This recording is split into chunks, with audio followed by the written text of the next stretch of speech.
need on nüüd need kõige säravamad, kõige vapramad, kes on pidanud vastu. 50 meeskonnast 20, nii et järelikult te olete kõik väga head. Novembrist alates te olete väga palju kogenud. Te olete tõenäoliselt saanud aru, mis tähendab ühes tulevases näiteks ettevõttes olla koos sõpradega ja teisipidi kindlasti olete tunnetanud seda, mis tähendab konkurents. Mõelge, et milline suur tulevik teil ees ootab. Teie olete need, kes ei otsi tulevikus töökohta. Teie olete need, kes loovad endale töökoha. Nii et edu teile, jõudu kindlasti.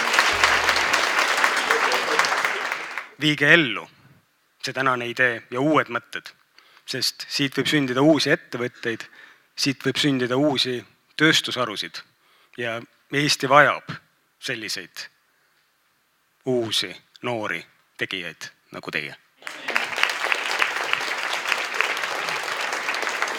Bright Minds annab väga palju.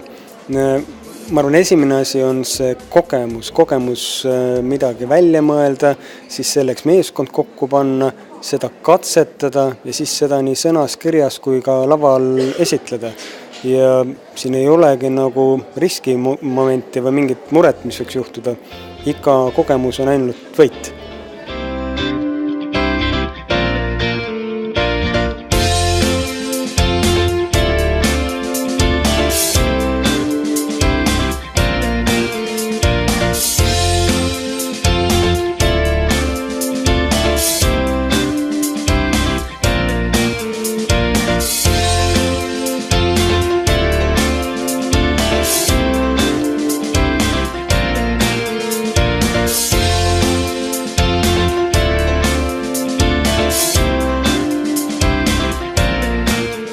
Esiteks, kui ma vaatan neid, olles žüriis ka sellistel eelinkubatsioonifaasi startupidel ja ka päris startupidel, siis tegelikult see tase, kuidas nad esinevad, on juba väga hea.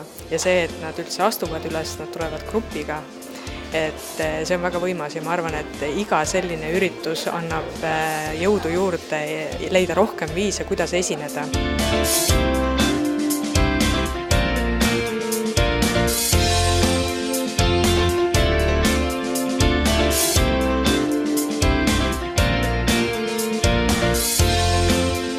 Me vaatasime võib-olla 3 prisma vaates. Vaatasime seda idee uuenduslikkust, vaatasime selle elluviimise võimekust ja vaatasime ka, milline oli kellegi esitlus.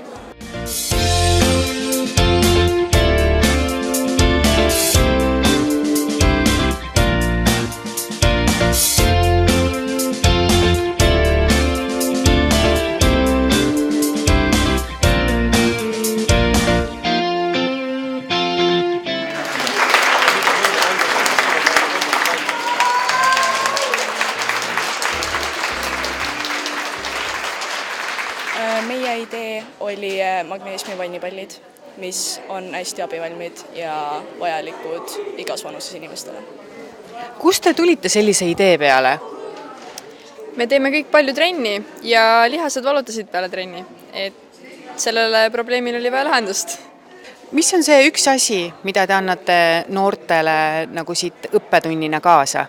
Tuleb olla aktiivne kõiges, mis meeldib. Bright Minds on väga hea programm noortele, kes tahavad tuua midagi turule, proovida midagi uut.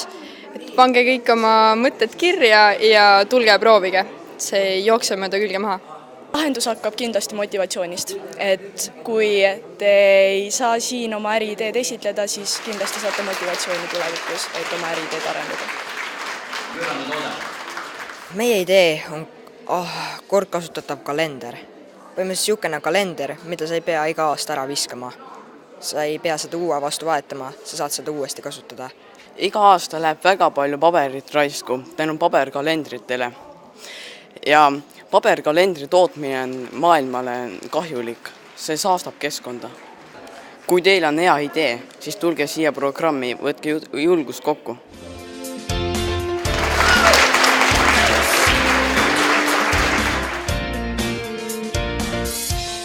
See oli siis põhimõtteliselt inimeste arvamuse küsimine niimoodi, et nad ise ei teaks sellest. Me tulime selle peale niimoodi, et me valisime klassiajale kingitust ja vaidlesime, milline asi talle rohkem meeldiks. Ja siis me mõtlesime, et oleks lahe, kui me teaks tema vastust ilma küsimata. Olge julged ja tehke enda unised teoks. Ja ükskõik, mida inimene suudab välja mõelda, seda tegelikult suudab ka tõeks teha.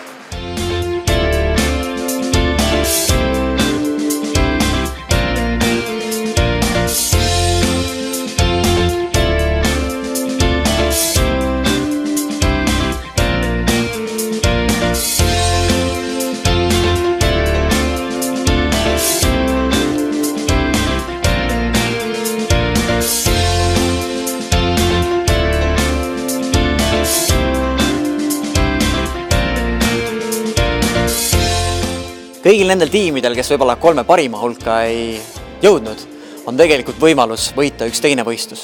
See on päriselu võistlus, see on see, kus me päriselt lähme ja päriselt viime need ideed ellu. Seega minu väljakutse kõigile meeskondadele, kes Bright Mindsis osalesid, on see, et võita see järgmine võistlus, see päriselu võistlus, kus me viime oma asja ellu ja muudame tõeliselt maailma vahvamaks. Vägevat järgmist etappi!